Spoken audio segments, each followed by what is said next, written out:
Hello again, and it's always a pleasure to have you join us on Mayokun MA. We started a series recently. It's about Japa. Yes, Japa. For those who are wondering what Japa is, you can check my previous videos. Japa is a concept that is a slang, really, but it's a slang that explains the concept of Nigerians living in large numbers to other countries to get better opportunities, seek for greener pastures, and just do something better. Go elsewhere except Nigeria. And so we've been looking at Nigerians who go abroad and how they live, why they left, how they are faring when they get to destination, how they are settling down in terms of jobs, in terms of accommodation, and even every other thing, even culture shock, how they are, acclimatizing, and generally if they want to come back, when they want to come back or not. So if you've missed any of the ones that we've done, feel free to just click and check the videos before this one. Tonight I have an interesting guest who will tell us his experience in the light of what I've just shared. Not only that, if you noticed, in recent times also, banks especially felt the had a large share of the effect of many of their professionals who left. So this person is also a banker, so he will help us shed some light on why he left. Gboye, good. How are you? How are you? If I greet you, I don't know what time it to be where you are, but let's say, how are you? You're welcome. I'm fine. Good to have you. I'm fine. Okay. And so, it's my pleasure. Thank you so much, Gboye. Okay, so I'll start this way. You were into banking when you were back in Nigeria, and you were doing well. I mean, in fact, anyone who says I'm a banker in Nigeria is rated as, comfortable, relatively comfortable. And so it's becoming worrisome or interesting to hear that bankers are leaving, and you wonder, wow, why are they leaving of all professionals? Why did you decide to leave banking in Nigeria and to Japa? Thank you, Emmy. Mm-hmm. When you said bankers are comfortable, yeah, you can't be far from it, considering what bankers earn compared to other industry. Okay. But one other salient thing that I want you to know is that bankers are already earning their pension alongside their salary. So how so? So you can put that together, because when you leave the banking industry, you are not being paid pensions like every other civil servant, so to say. So it's a combination of your current salary and your pension that you are earning together. Okay, hold on, please. Hold on. Let me clarify that. I'm sure anyone watching us now want to understand this. I know that in 2006, I think we have the Pension Reform Act 2006, which mandates every employer to actually, this contributory pension scheme, and everyone, including government officials and all that, is supposed to sign it. So what is the banking industry exempted? Not really. Okay. But when you talk of contributory pension scheme, yes, we do contributory pension scheme right in the bank also. Okay. But you know that is quite different from what people in the civil service enjoy. Take for instance, if you retire after 35 years in the civil service, you get paid gratuity. Okay. Alongside the pension you earn on a monthly basis. But in the banking industry, you don't get paid gratuity for living. That is, even if you are lucky to attain the retirement age of 60 years in the bank, or the mandated 35 years in service, as the case may be. So if you are lucky to work to that age of 60 years and you are asked to go as a result of age, you don't get paid gratuity in the bank. Okay, but you have access to your pension, the one that has been contributed over time. Yes, you have access to you have access to your contributory pension. Okay, because when you said okay, a banker is not you receive your pension alongside. I wanted to clarify that because I was surprised. I would be surprised to hear that bankers don't get their severance package in terms of their pension. Okay, but why did you leave? Tell us. Well, I decided to leave when I left some 4 years ago, because basically the banking industry is a very volatile industry where there's no job guarantee. Let me put it that way. Wow. You can be at work today, then you signed out at the close of work. You come back the following day, you try to sign in, you can't sign in. I know bankers, you understand what I'm saying. I think I have an idea too. Wow. At the shortest notice, yes. That marks the end of the job. I've had senior, superior officers who I reported to back then. So their experience has told me that I can be asked to leave at the slightest opportunity. So, and you know what it means when you are asked to leave unprepared. Okay. So there is, would you say that job insecurity is very high in the banking industry? Very high. Very, very high. Because right in the industry, I think basically in the banking industry, the number one way of cutting costs is to lay off. Yes, the number one way of cutting costs at the management level is to lay off staffs. So like I said, you can be at work today, and tomorrow you don't have your job again. You try to sign in, you can't sign in. And once you can't sign in, it's already telling you that something is wrong. So, okay. So when your colleagues in the office are signing in and you can't sign in, you know that something is wrong somewhere. So within the state of 24 hours, you can lose your job. You can be a bank worker yesterday and today you are out of work. So it's as bad as that in the industry.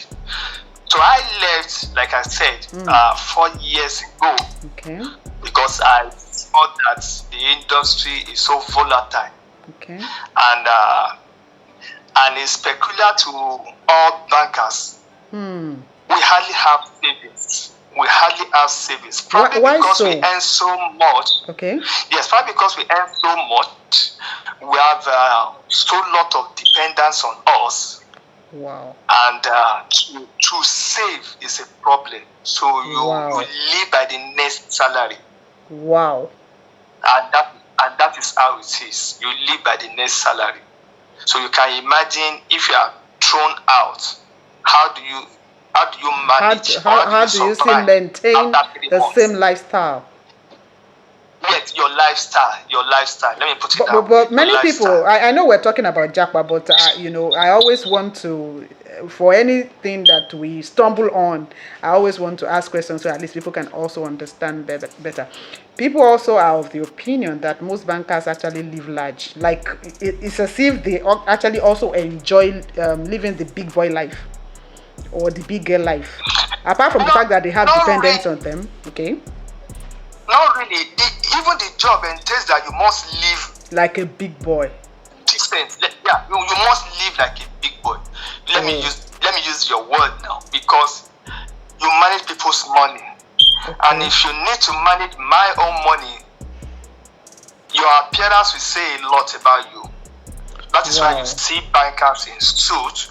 We wear the most expensive suits, because if you need to talk to, let me just give you an example. Maybe if you are managing any of the high network individual in the country, like let me see, is it Dangote? Is it $10? You don't want to appear shabby. Is it their little gas? You can't go cheap before them. Wow. So you have to get the latest car, dress up. high power Not dressing, necessarily the cars now. Not necessarily the cars now. I'm talking of your appearance even your now. Like in appearance. terms of the suit you put on, your appearance, your shoe, your dressing, your tie. And you can, You understand what I mean? and if you So, happen to actually have appointments with them for, let's say, 2 consecutive times in a week, you can appear same way. You have to actually. you can't. So you it can't. says. So you keep changing your So suit. You keep changing your suit. Obviously, you can't put on the same shirt.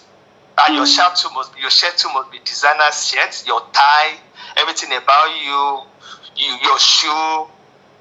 So you must appear big. So it is not necessary that we are living large, but the dictates of the job profession entails that you must appear decent. So that decency in appearance is what people see like as living large. Because when I was in the bank, let me use mine as an example. I think I have about 25 different suits. Wow. Yes. Wow. I have about 25 different suits, and when you talk of shirts, I think I have close to 50. What? So, yes. And I can imagine how much you invested into that. Yes, you must invest in yourself. You must invest in yourself. That is one part of it. Then, secondly, if you work on the island, I worked on the island. Okay. So I must get a place. I must live in an environment that is a bit closer to where or you a work. little bit accessible to my place of work. So you that are first. Means I have to start looking at somewhere. VI, Lekki, Aja. If you can afford to live in Lekki, you can afford to live in Aja. Why? Good for you. Because most times we work very late. Sometimes I might be in the office when we have our MPR, that is our monthly performance review. I might be in the office till 10 p.m., 11 p.m., trying to prepare my figures together with my team, and I must send my report to my immediate supervisor that very night, because he has to go through it that night before the early morning meeting the next day. So you must prepare your figures that very night before. And you don't want to be driving home late. Yes, so you can imagine somebody working on the island, let me say Marina or Broad Street, and you are living somewhere like Alagbado or Songo. When would you get home? It doesn't add up. How will you get home? Your safety then. You know what I mean. Yes, even you'll be tired, and knowing that you'll be up the next morning also to you are probably on the road by 5:30 again, especially in a place like Lagos. I really appreciate the fact that you are able to describe to us what the banking industry is, because it will help us put our discussion today in context, so that we can appreciate the fact that yes, a banker earn much, but they earn much and also spend accordingly. They spend not only on their dependents, but they also spend on themselves, because there's an expectation of them. And if one have to spend almost all your earnings on these two streams, and you are not sure that you could wake up tomorrow morning and find that you don't have that job, it will make anyone get a bit agitated. It will make anyone get a bit. Okay, so how did you decide? When you now decided to move because of this job insecurity, you didn't want to consider staying in Nigeria. What made you think of the option of Japa? Yes, quite funny. And another thing again in the industry, before I come to that your question, is that we are so much exposed to a lot of things in that industry. Like sometimes, like for those of us at middle age management level, we have opportunities like trainings, within and outside the country. So it has given you the opportunity to know what is available out there. That if you have the opportunity of moving, you can as well do for yourself. Like in my own case, I was opportune to attend training with some financial institutions based outside the country, and it actually gave me the opportunity to travel out of the country. I think then I had training with HSB in Amsterdam. Okay. Yes, that was actually my first time of leaving the country. Okay. I attended the middle managers training in Amsterdam. Okay. Then it gave me the opportunity of traveling out of the country, because you need to go out of this country to see how things are being done, how organized things are compared to your country. So that was an eye opener for me. So subsequently, I started traveling for vacations in the UK, in France, South Africa. Okay. Yeah, basically those two countries: UK, France, South Africa. Okay, then Dubai. Okay. That's United Arab Emirates. So what really informed my leaving the country? Back to your question now. What really informed my leaving the country back then 4 years ago was like I said earlier, the uncertainty in the industry and the fact that where will you start from now? If you are asked to how many years? How many years did you put into banking? How many years did you serve in the banking industry in Nigeria? Yeah, I came in from the manufacturing, but I joined the bank immediately after the merger. That is the consolidation in 2006. So I joined the banking industry 2006. Okay. 2006. That was immediately after the consolidation when banks per capita was raised to 25 billion. So that was when I joined the banking industry. Okay. So since then I've been in the industry. So altogether I put in almost 15 years. Let me just say 12, 13 years. Okay. Yeah, before I left.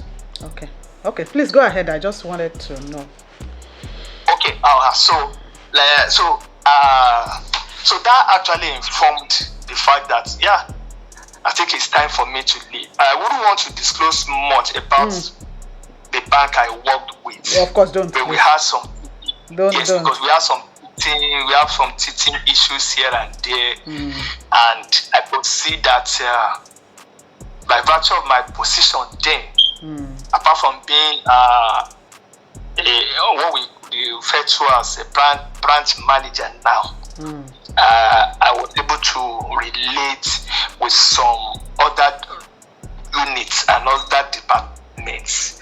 So from there, I was able to know that it's a bit of a challenge if I decide to stay back, because I actually got to my current destination before I threw in my resignation, or before I sent in my resignation. Let me put it that way. Wow. Yes. Wow. Yeah. Wow. In fact, my immediate supervisor was quite shocked, because the day before we're still in a meeting together. Wow. The day before we're still in a meeting together. Wow. Oh, okay. So all right. Okay. Basically, is the fear that if you are asked to go unprepared, where will you start from? Because no other bank in the industry is willing to take you up, especially when you are being asked to go by your current employer. Wow. Because they will see you as a failure. If you are asked to go, that means you are not performing. Wow. And in most cases, bankers are not being asked to go based on performance. Yeah, I have 1,001 examples I can give, or experiences that I've had. There was a friend of mine, because we do our quarterly meeting in the month of April. It was adjudged the best performing branch manager in my region, and was given a certificate for that, and even a token of, I think then it was 100,000 naira or thereabouts. Okay. That was in to appreciate him. when we had our quarter one review. Yeah, because when we had our quarter one review in April, he was adjudged the best branch manager. But do you believe that when we did our appraisal in June, he was asked to go? That was 2 months after. What? Yeah, he was asked to go. Why? Because there was need to close down the branch where he was. Oh dear. Oh dear. For one reason or the other, his branch where he was heading. Not that the branch was not making profit. Before you can be adjudged to be the best branch you must have actually pulled some weight. Your Yes. branch was performing. Yes. But sometimes when bank wants to rationalize, when they want to rationalize, they close down branches, and when they close down branches, it's apparent that every staff in that branch has to go. Will be asked to go. Wow. So his branch was closed down due to rationalization, and unfortunately, they couldn't fix him up any other place. Wow. So he was asked to. So, and it becomes, I mean, how would he say, oh, I was performing, but they let me go? Who would want to listen to that? That's sad.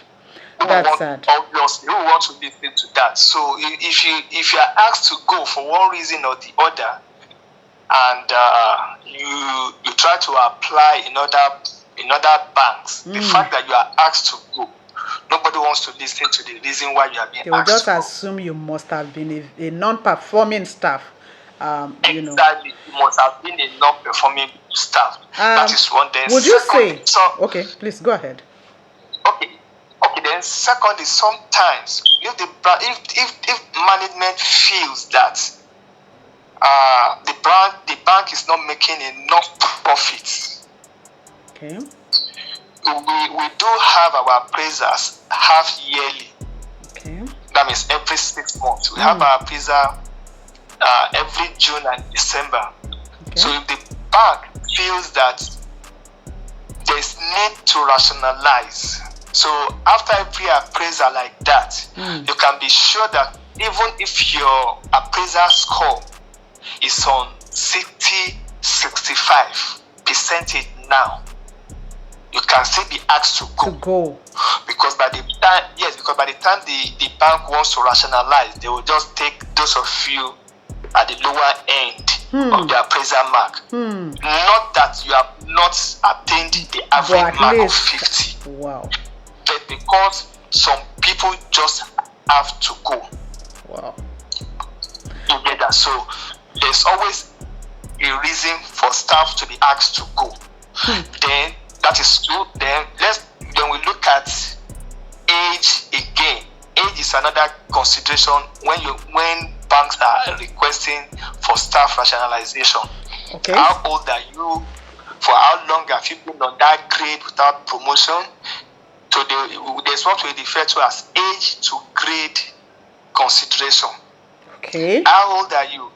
Let me give you an example. If you are still on a particular level for up to 3 years without promotion, not as a result of your own fault, your immediate boss can recommend you for promotion. But because that region where your branch is only has a promotional slot for a certain number of staffs, okay, and you are due for promotion, even if your manager recommends you for promotion as a performing staff, at that regional level, it will still be trimmed down. Wow. Because there is a number of staffs that can be promoted in every region. So imagine you have, imagine you have 10 branches in a region, and each branch is putting across 5 staffs for promotion. Okay. So that means you have 25 staffs due for promotion in that region. Okay. But maybe at the head office, that region only has a promotional slot for 5 staffs. Wow. Wow. So that means that out of 25 They will, qualified staffs they for will probably promotion, pick the best of the best. they can only pick the best of the best. And if you are not lucky to be part of the best every year, you can don't be at the get- same level for 5 years without promotion. It is not as a result of your non-performance. It's There's just some because other considerations we're given. now giving that is not allowing you to be promoted. So you can be such on the same people- level for up to 5 years for not being promoted, Mm. and by the time the bank wants to sack, They will look nobody will at. put into consideration the fact that you were recommended Wow. but not promoted. Wow. The fact is that you've been on this same grade For for 3 5 years. Wow. You might be asked to go. Wow. This actually brings to the fore the insecurity, the job insecurity in the banking. Would you say that apart from what is happening in the country now, I think it's safe to assume or to conclude or to say that that is now really responsible for the massive movement of bankers in Nigeria to other countries. Would it be right for us to Yes. to say so? Yes, you are very right. The financial industry now, don't let me limit it to the bank. Now the financial industry is the first hit when there is economic crunch in the country. It's not just Even peculiar to globally. Nigeria. Okay. It's global. When there's a financial Crisis. if there's a financial crisis globally, the financial industry is the first hit and the most hit because we deal with business. And when there is business downturn, It it's tells going on to what affect comes your in. own, it's going to affect your own output, your own performance too. So how do I put it now? Because we are in the business of giving out money, lending out money. So, and if there's a crisis like what is presently being experienced now, globally now, the financial industry is the worst hit because to give out loans now will be very, very difficult because we all know that there is no business anywhere. So how do you want to give out loans That you are not sure would be paid back. Yes, to entrepreneurs, to businessmen, when you know that there is business downturn now. Let me ask you a question. Many people have the opinion that bankers find it easy or easier to get visa approval from any country they desire. How true is that?